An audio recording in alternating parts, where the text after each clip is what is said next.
To keep your Centrifuge 5910RI operating at peak performance, the device offers a recurring task function to remind you of recurring events,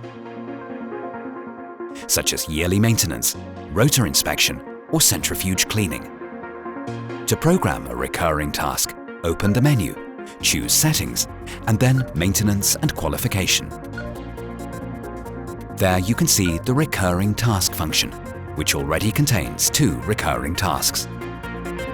To add a new task, tap Add and enter a task name. For example, Clean Centrifuge.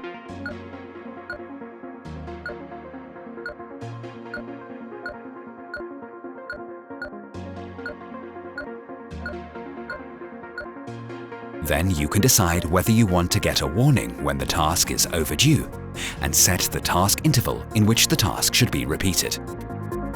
Here we choose a bi-weekly interval, with a reminder 1 day before the task is due. And with that, your new recurring task is ready to go.